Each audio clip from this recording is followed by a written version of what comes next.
जी, तो आज स्टार्ट करते हैं हम स्प्रेडशीट्स।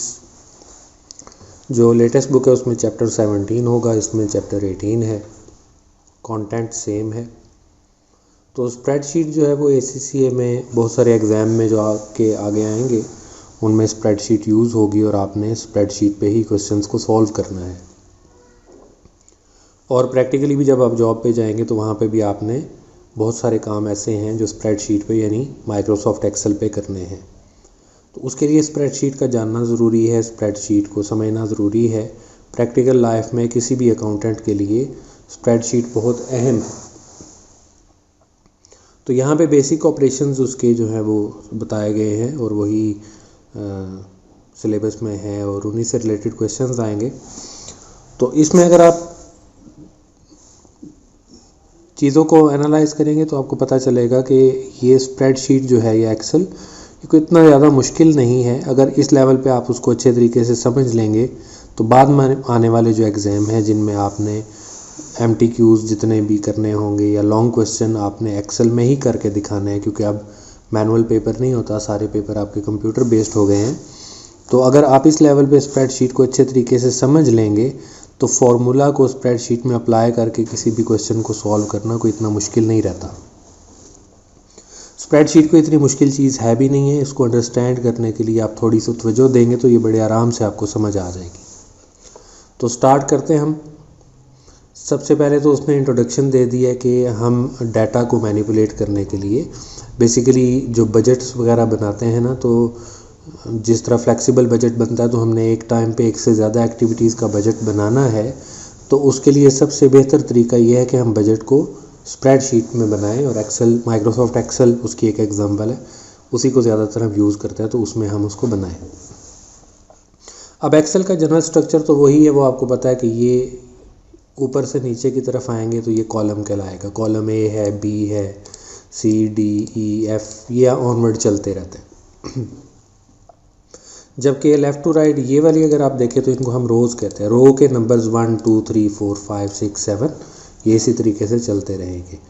तो ये हमारा जो एक सिलेक्ट होता है इसको हम एक सेल कहते हैं।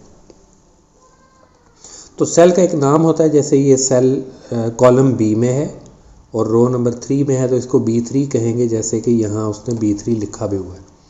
तो ये तो जनरल चीज़ें वो हैं जो आपको बहुत सारे स्टूडेंट्स को वैसे भी पता होंगी।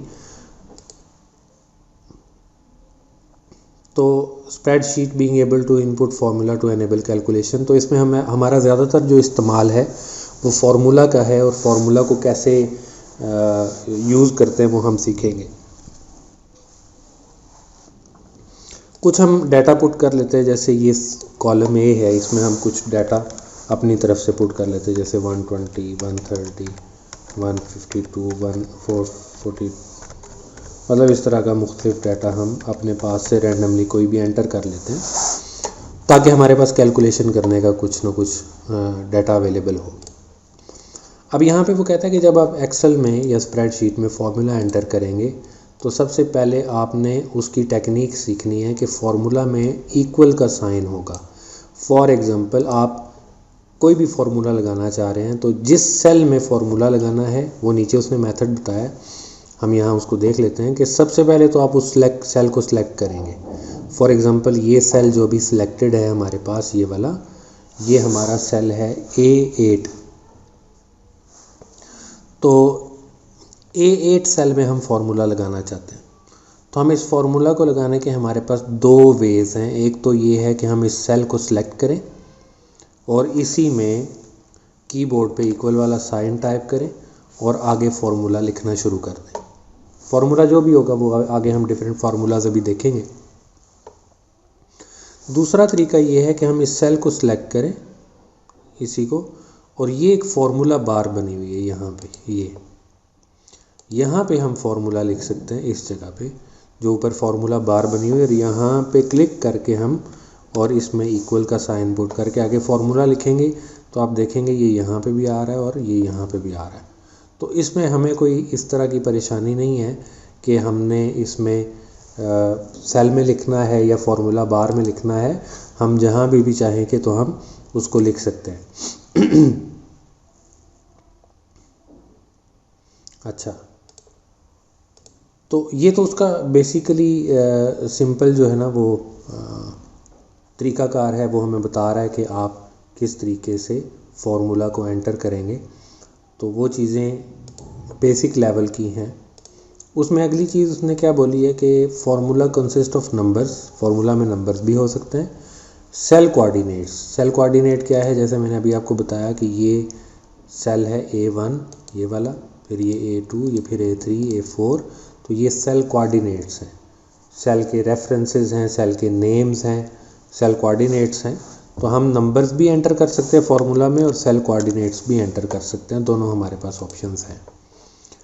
Operator and function, operator perform action on numbers and coordinates. Example of operator plus, minus, divide. ये ऑपरेटर्स है ना, जो प्लस का साइन है, माइनस का साइन है, डिवाइड का साइन है, तो ये ऑपरेटर्स होते हैं। तो इनको भी हम एंटर कर सकते हैं डायरेक्टली फॉर्मूला में। अब सादा फार्मूला तो आप अगर इस सेल में C2 में मैं एक फार्मूला लिखता हूँ, is equal to 2 + 3 - 9 + 15 divided by 4। तो मैं एंटर करूँगा तो उसका उसने एक आंसर दे दिया है -0.25।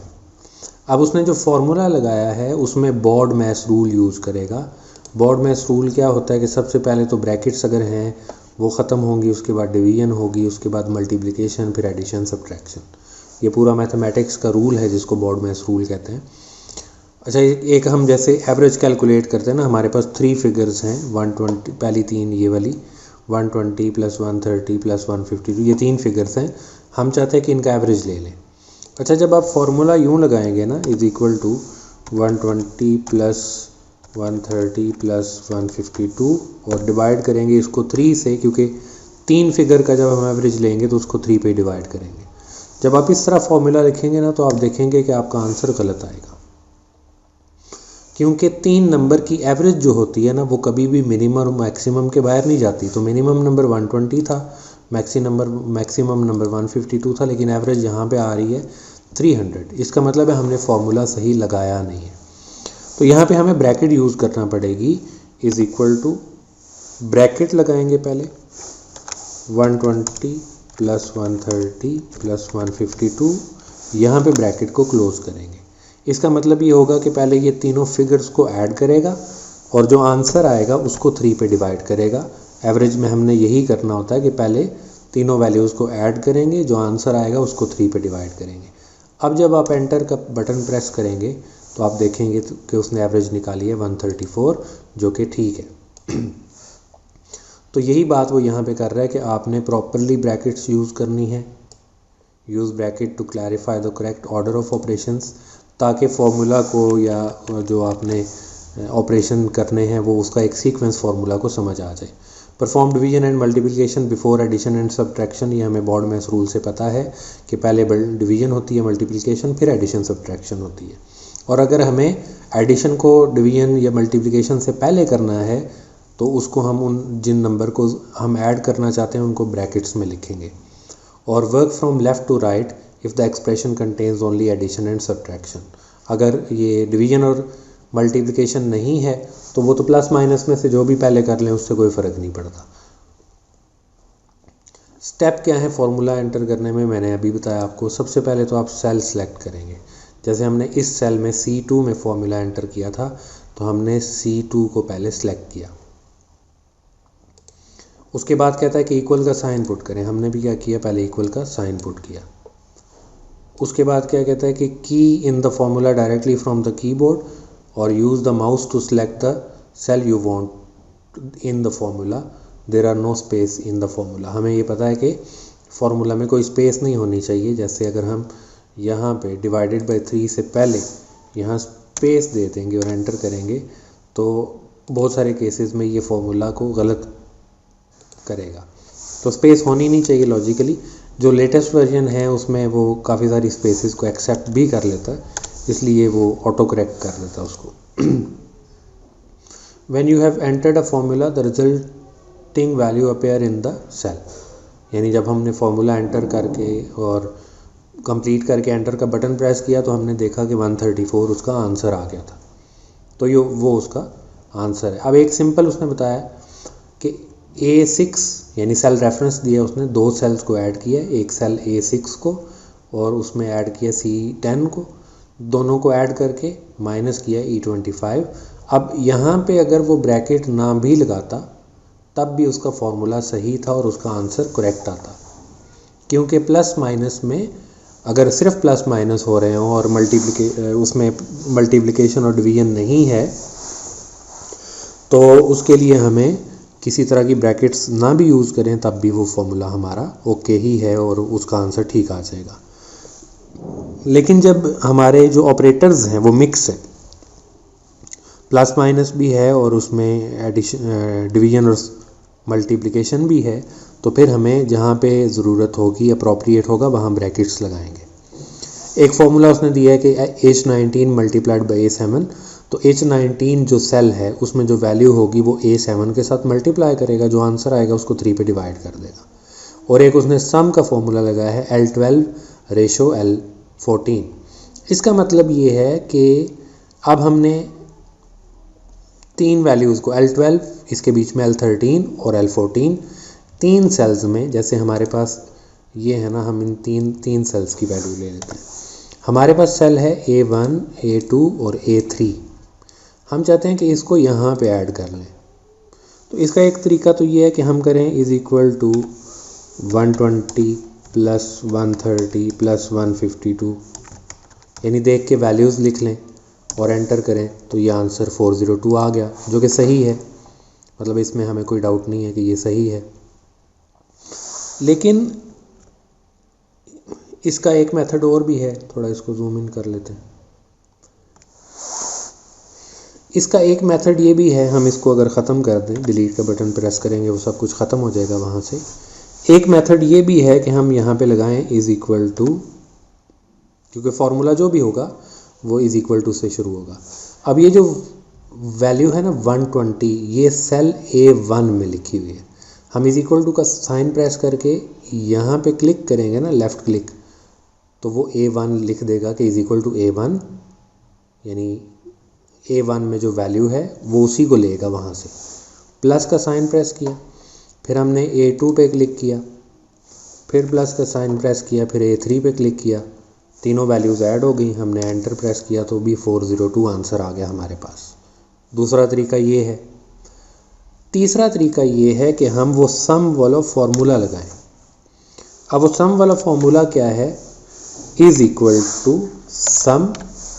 सम एक फार्मूला है, वो नीचे रेफरेंस भी उसके दे देता है। और जब हम इस तरह का कोई फंक्शन, ये बेसिकली फंक्शन कहलाता है, जो पहले हमने दोनों लगाए हैं कि 120 प्लस 130 प्लस 152 और A1 plus A2 plus A3, इसको हम कहते हैं फार्मूला। अब जो हम लगा रहे हैं ना, ये फंक्शन कहलाता है, ये फार्मूला नहीं कहलाता। तो बहुत सारी एरर्स ऐसी होती हैं जो फार्मूला में तो आती हैं, लेकिन फंक्शंस में वो एरर एक्सेल इग्नोर करके उनको ऑपरेट कर देता है या कोई भी उसका एक आंसर निकाल लेता है। वो हम आगे एरर्स वाले सेक्शन में पढ़ेंगे। तो जब हम फंक्शन अप्लाई करेंगे तो फंक्शन का नाम लिख के, जैसे ये सम फंक्शन है, और ब्रैकेट लगाएंगे। अब हम चाहते हैं A1 हम कीबोर्ड से भी लिख सकते हैं और वहाँ पे क्लिक भी कर सकते हैं हम। और A1, A2 और A3 इन तीनों को ऐड करना चाहते हैं। तो हमारी जो रेंज है ना वो A1 से लेके A3 तक है। तो हम A1 लिखेंगे और फिर बीच में ये रेशो का साइन डालेंगे और फिर कीबोर्ड से ही A3 भी टाइप कर सकते हैं और वहाँ से सिलेक्ट भी कर सकते हैं। अब आपने देखा कि उसने इस पूरी तीनों वैल्यूज़ को सिलेक्ट कर लिया है। ये ब्लू लाइन जो आपको साइड पे नज़र आ रही है और ये नीचे ग्रीन और ये पूरा बॉक्स, इसका मतलब है कि उसने तीनों वैल्यूज़ को सिलेक्ट कर लिया। हम यहाँ पे ब्रैकेट को क्लोज़ करेंगे और एंटर प्रेस करेंगे तो भी हमारी वैल्यू 402 आ जाएगी। तो ये 3 तरीके से हमने उसको ऐड किया। सबसे बेस्ट वे जो है ये तीसरा वाला है कि हम इसमें ये वाला फंक्शन अप्लाई करें। अब आप देखेंगे कि मैं अगर यहाँ पे सिंगल क्लिक करूँगा तो वैल्यू 402 लिखी आएगी और यहाँ पे ऊपर वो फार्मूला शो करेगा। लेकिन अगर मैं यहाँ पे ही डबल क्लिक करूँगा इस जगह पे, तो वो यहीं पे फार्मूला को रिवील कर देगा और हम यहाँ से फार्मूला को एडिट कर सकते हैं। या दूसरा तरीका ये है कि मैं यहाँ क्लिक करूँ और फिर ये जो ऊपर फार्मूला बार है इसमें क्लिक करूँ तो वो ऑटोमेटिकली एडिटिंग पे चला जाएगा, तो मैं अगर फार्मूला को मॉडिफाई करना चाहूँगा तो मैं उस तरीके से भी कर सकूँगा। फार्मूला लिखने के बाद या फंक्शन लिखने के बाद आप एंटर प्रेस करेंगे तो वो उसका फाइनल आंसर रिवील हो जाएगा जो कि 402 है। अब यहाँ पे वो जैसे उसने हेडिंग भी बना दी है ना, स्टैटिस्टिकल फंक्शंस, उसको वो फंक्शंस कह रहे हैं। हम आम तौर पे जो अकाउंटिंग में यूज़ करेंगे बेसिक लेवल पे वो यही स्टैटिस्टिकल फंक्शन है, जिसमें दो तो अकाउंटिंग में यूज़ होते हैं और कुछ स्टैटिस्टिक्स में भी यूज़ होते हैं। तो वो बेसिक कमांड्स जो हैं जो हम आम तौर पे अपने ऑफिसेज में और ख़ास तौर पे जो कॉस्ट अकाउंटिंग है और मैनेजमेंट अकाउंटिंग है इसमें हम यूज़ करते रहते हैं। एक तो सम का फंक्शन है जो अभी हमने यूज़ किया कि हमने 3 वैल्यूज़ को ऐड करना था, हमने सम का फंक्शन अप्लाई कर दिया। फिर एक फंक्शन है एवरेज का, इसको भी देख लें कि हम ये चाहते हैं कि इस सेल में B4 में, इसको ख़त्म कर देते हैं, B4 जो सेल है हमारा सिलेक्टेड।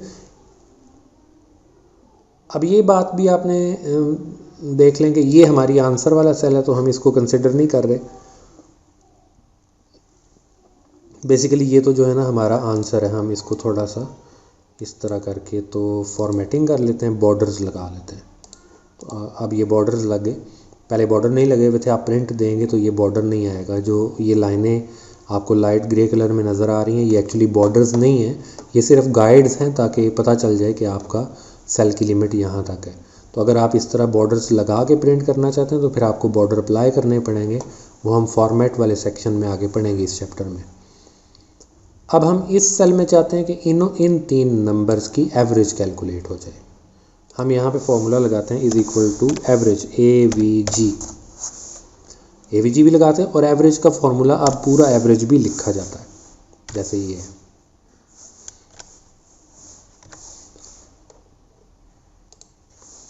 AVERAGE एवरेज और ब्रैकेट।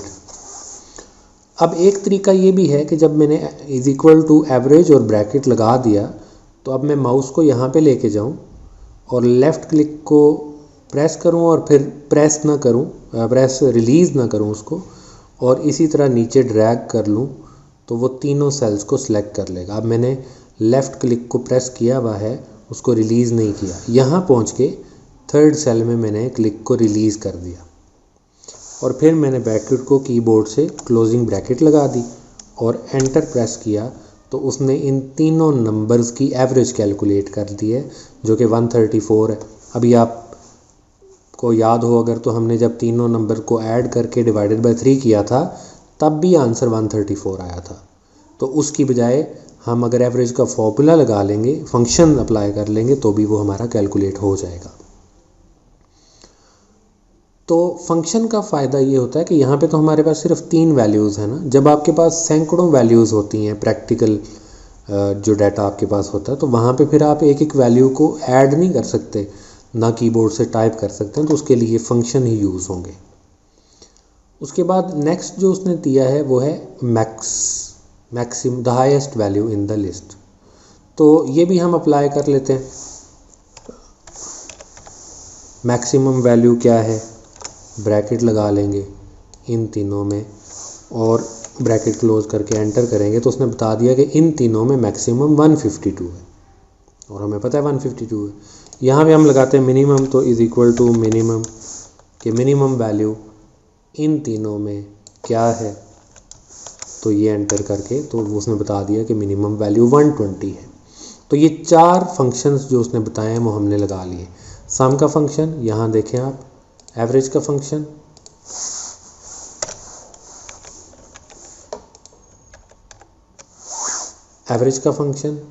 फिर ये मैक्सिमम, फिर मिनिमम। तो ये चारों फंक्शंस उसने जो बताए हैं वो इस तरीके से अप्लाई होंगे। उसके बाद वो कहता है कि practical application of spreadsheet in the work place. हम व्हाट इफ एनालिसिस करते हैं बजटिंग में कि अगर हमारा फ्लेक्सिबल बजट होगा, कोई वैल्यू चेंज हो जाएगी, रेवेन्यू चेंज होगा या कॉस्ट चेंज होगी या प्राइस चेंज होगी या फिक्स कॉस्ट चेंज होगी या जो भी चीज़ है वो अगर चेंज होगी तो हमारे ओवरऑल बजट पे क्या फ़र्क पड़ेगा, ये व्हाट इफ एनालिसिस होता है, वो स्प्रेडशीट पे हम कर सकते हैं।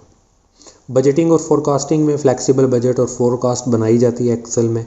रिपोर्टिंग परफॉर्मेंस, हम जो फाइनेंशियल स्टेटमेंट्स हैं, अगर आप कोई सॉफ्टवेयर यूज़ नहीं कर रहे तो आप अपनी फाइनेंशियल स्टेटमेंट्स भी एक्सेल में बना सकते हैं।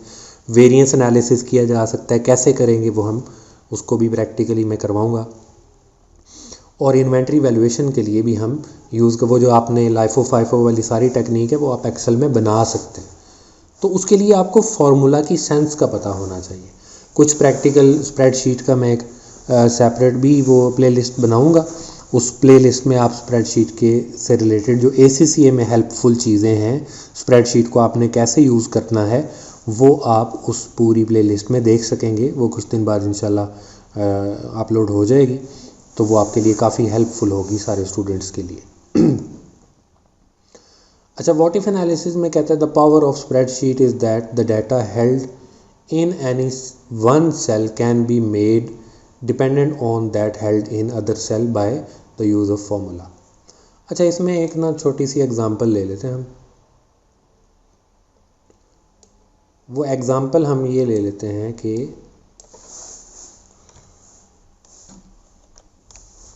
हमारे पास अगर यहाँ दी हुई है सेल्स,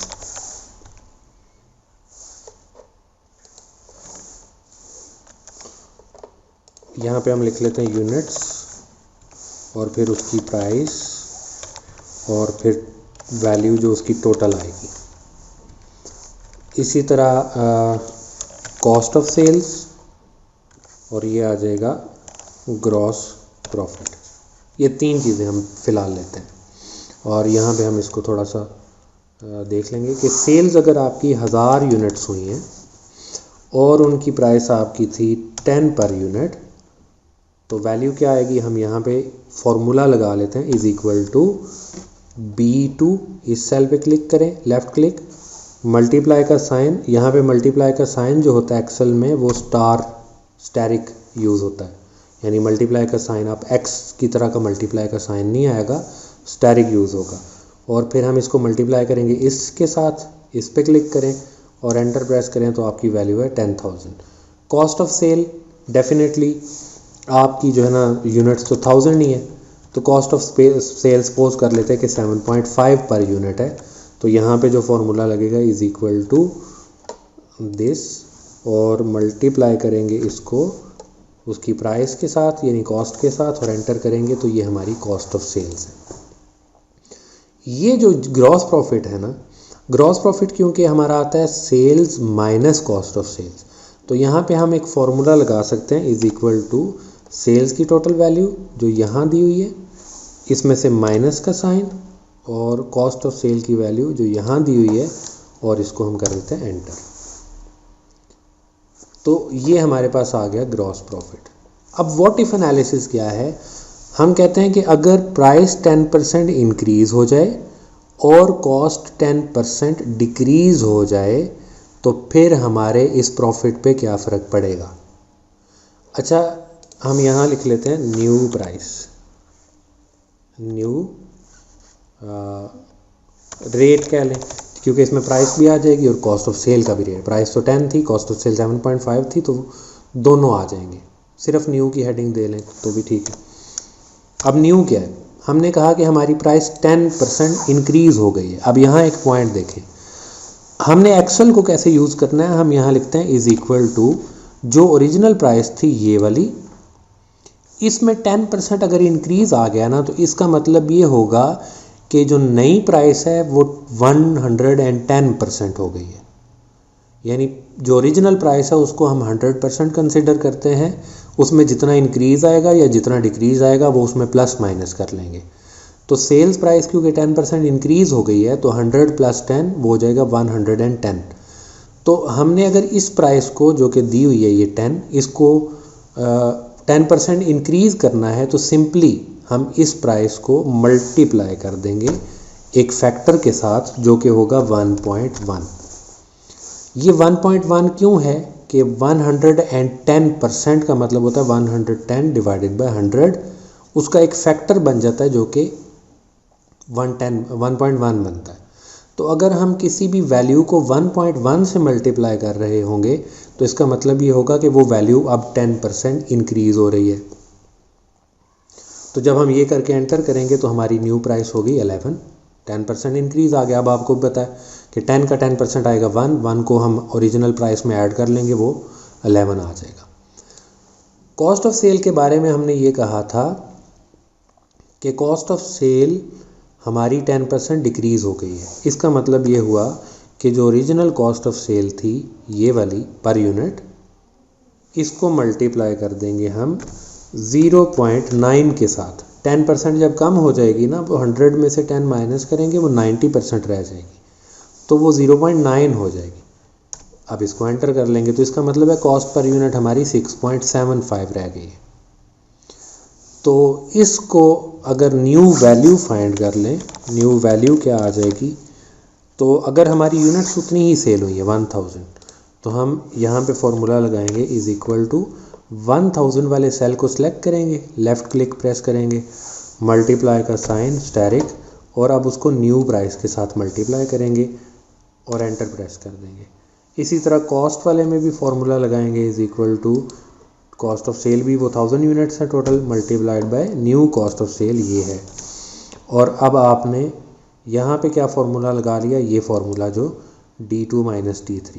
अच्छा, यहाँ फार्मूला दोबारा लिखने की बजाय अगर आपने सेम यही फार्मूला यहाँ भी लगाना है, तो अगर आप यहाँ पे राइट क्लिक करें और इसको कर लें कॉपी, और यहाँ राइट क्लिक करके इसको कर लें पेस्ट,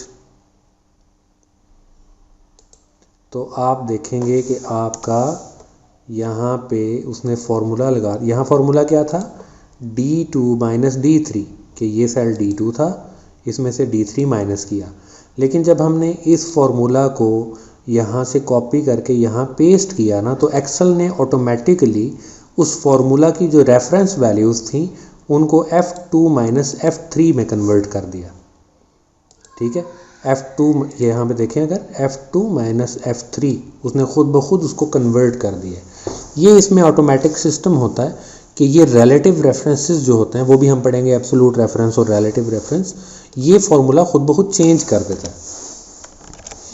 और अब हमारी जो new value of gross profit है वो 42.5% है, तो हमारा प्रॉफिट इंक्रीज़ हो गया। तो ये व्हाट इफ एनालिसिस है कि हम इसको देख सकते हैं कि हमारा प्रॉफिट कितने % इंक्रीज़ हुआ है। तो व्हाट इफ एनालिसिस के लिए हम एक्सेल को इस तरीके से यूज़ कर सकते हैं कि व्हाट क्या था कि अगर सेल प्राइस 10% इंक्रीज़ हो जाए और कॉस्ट ऑफ सेल 10% डिक्रीज़ हो जाए, इफ़ ये दोनों इफ़ में आ गए, तो व्हाट विल हैपन, तो इट विल हैपन कि आपका प्रॉफिट बढ़ जाएगा। कितने % बढ़ जाएगा वो हम कैलकुलेट कर सकते हैं।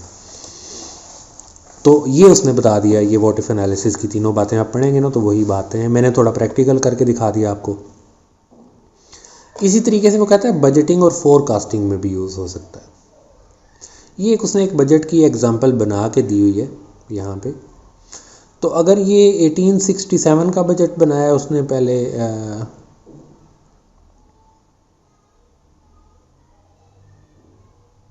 कैश फ्लो फोरकास्ट बनाई है, वो जो हम ने पिछले चैप्टर्स में वो चीज़ डिस्कस की हुई है, बजटिंग वाले चैप्टर में कैश फ्लो फोरकास्ट, बजटिंग वाले चैप्टर में आप देख सकते हैं। तो उसको हम एक्सेल में कैसे करेंगे, तो एक्सेल में उसको करने का तरीका ये है कि ये स्प्रेडशीट के जब हम सारे लेक्चर्स कंप्लीट हो जाएंगे, चैप्टर एंड हो जाएगा, तो कुछ प्रैक्टिकल एग्जांपल्स के सेपरेट लेक्चर भी मैं अपलोड करूँगा। वो उसको आप इस चैप्टर के एंड पे प्रैक्टिकल एग्जांपल्स के लेक्चर्स देखेंगे। तो उनमें जो हमने कैश फ्लो फोरकास्ट है उसको भी हम एक्सेल शीट पे बना सकते हैं। ये पूरा एक उसने फॉर्मेट बना के दिखाया है, जुलाई, अगस्त, सितंबर, अक्टूबर का 4 महीनों का उसने एक फोरकास्ट बना के और उसको यहाँ पे अप्लाई किया है।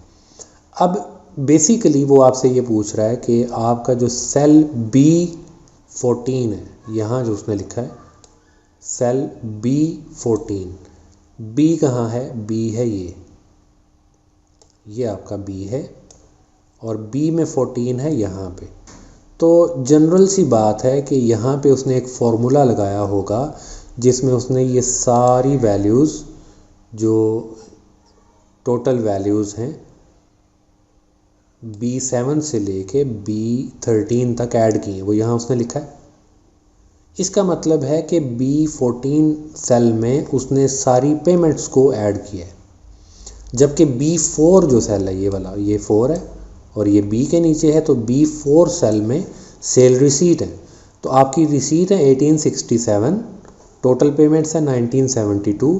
टोटल करने के लिए आपने सम का फॉर्मूला लगाया और आपने पेमेंट्स वाले सारे सेल्स को ऐड कर लिया। अब आपने 1867 में से 1972 को माइनस किया तो नेट कैश इन और आउट फ्लो आ गया। आपने 1867 जो कि B4 में लिखा हुआ है, इसमें से माइनस किया B14 को। अब यहाँ पे बता रहा है ना, नेट कैश फ्लो आपने कैलकुलेट किया है इस तरह कि आपने B16 में एक फॉर्मूला लगाया, ये 16 है और ये B के अंडर है कॉलम B में, तो B16 में आपने फॉर्मूला लगाया है B4 माइनस B14, तो आपका आंसर आ गया -105, क्योंकि B14 में वैल्यू बड़ी थी और B4 में वैल्यू छोटी थी, तो नेगेटिव वैल्यू जब बड़ी होगी तो आंसर भी नेगेटिव आएगा। फिर ये जो 18 है ना, B18, ये वैल्यू आपको ऑलरेडी दी हुई थी कोई -134, वो आपने इसमें ऐड की, माइनस माइनस प्लस हो जाएगा और आंसर -239 आ जाएगा। तो आपने बैलेंस कैरिड फॉरवर्ड में जो आंसर लिया है वो 239 इस तरह कि B18 ये वाला और B16 इन दोनों को ऐड कर लिया, तो दोनों वैल्यूज़ नेगेटिव थी तो डेफिनेटली ऐड होके तो -239 हो जाएगा। अब ये जो 239 है ये एज इट इज़ इस मंथ का बैलेंस कैरिड फॉरवर्ड है, नेक्स्ट मंथ के लिए वो बैलेंस ब्रॉड फॉरवर्ड होगा। इस ब्रॉड फॉरवर्ड में से ये 63 एडजस्ट होगा, बाकी ये फार्मूला सारे आगे उसी तरह है। यहाँ पे B और आगे C हो जाएगा, यानी ये है C14 में उसने फार्मूला लगाया होगा C7 से लेके C13 तक उसने सम का फॉर्मूला लगाया होगा, यानी यहाँ उसने फार्मूला लगाया is equal to sum C7 ratio का साइन और C13, तो ये सारी वैल्यूज सम होगी। इसमें उसने फार्मूला लगाया होगा D वाला और इसमें नेक्स्ट में उसने फार्मूला लगाया होगा E के लिए, तो ये फार्मूला उसने लगाया, फिर ये वाली वैल्यूज़ इन इसका और इसका डिफरेंस वो रिपीट होता जाएगा फार्मूला। तो ये बजटिंग में भी यूज़ होता है।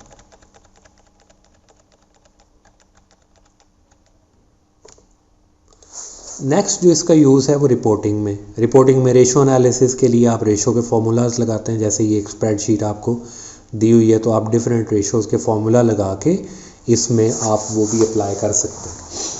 तो ये फार्मूलाज कैसे लगाएंगे वो तो डेफिनेटली हम प्रैक्टिकल एग्जांपल्स उसकी देखेंगे।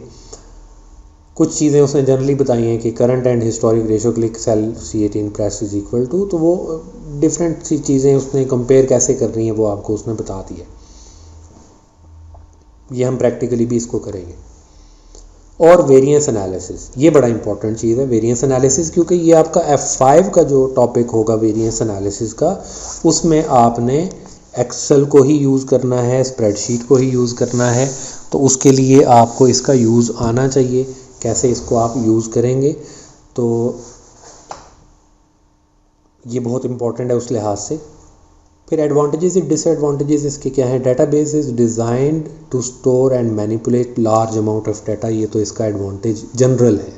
और spreadsheet is designed mainly to run formulas and reports on number, ये इसका यूज़ तो खैर बेसिकली वही है। एडवांटेजेस क्या हैं कि ये इजी टू यूज़ है, एक दफ़ा अगर आप इसका इंट्रोडक्शन ले लें, आपको समझ आ जाए, तो आप इसको यूज़ करना आपके लिए कोई मुश्किल नहीं है। सेकंड वो कहता है spreadsheet function enable data to be processed more quickly, जल्दी प्रोसेस हो जाता है। फार्मूला लगाएंगे, वो कैलकुलेटर लेके आपको ऐड प्लस माइनस नहीं करना पड़ेगा। दे इंक्लूड ग्राफ फंक्शन, और वो भी ग्राफ्स भी बनाए जा सकते हैं इसमें एनालिसिस के लिए। जब हम रिपोर्ट्स बनाते हैं तो रिपोर्ट्स में ग्राफ्स भी आते हैं, टेबल्स भी आते हैं, चार्ट्स भी आते हैं, तो वो सारे एक्सेल के थ्रू बनाए जा सकते हैं।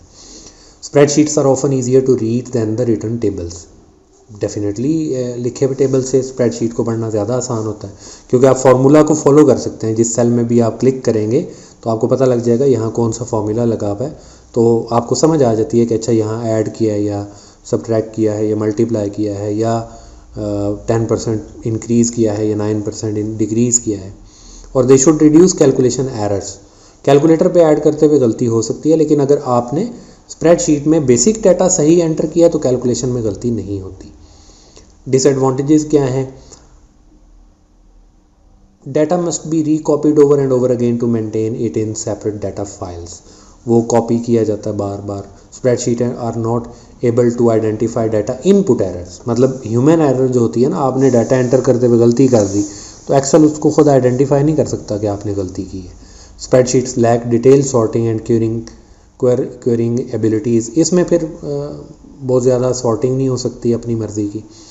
और there can be sharing violation among user wishing to view और change data at the same time. आप अपना डाटा कोई भी स्प्रेडशीट का मैनिपुलेट कर सकते हैं। Spreadsheet are restricted to a finite number of records. Finite में भी है तो बहुत ज़्यादा, लेकिन फिर भी उसकी एक लिमिट है। वायरसेस बहुत ज़्यादा आ सकते हैं, हैकर्स आपकी फ़ाइल चुरा सकते हैं, ये भी स्प्रेडशीट में एक प्रॉब्लम है। तो इसमें हम एक्सेल यूज़ करेंगे और उसको कैसे यूटिलाइज़ करते हैं, उसमें कॉमन चीज़ें क्या होती हैं, वो हम अगले लेक्चर्स जो इसके होंगे सारे चैप्टर के, वो हम उसमें डिस्कस करेंगे। तो यहाँ तक इसको देखें। अब नेक्स्ट जो लेक्चर हमारा होगा वो होगा जो हमने ये इसकी प्रैक्टिकल एग्जांपल्स पढ़ी हैं बीच में, कि स्प्रेडशीट का यूज़ क्या है और कैसे उसको कहाँ कहाँ यूज़ किया जाता है। इसमें जो हमें उसने ये इलस्ट्रेशंस दी हुई हैं, ये नेक्स्ट लेक्चर में डिस्कस होंगी। तो उससे आपको काफ़ी हेल्प मिलेगी अपने पेपर को एक्सेल पे कैसे सॉल्व करना है इसको समझने में।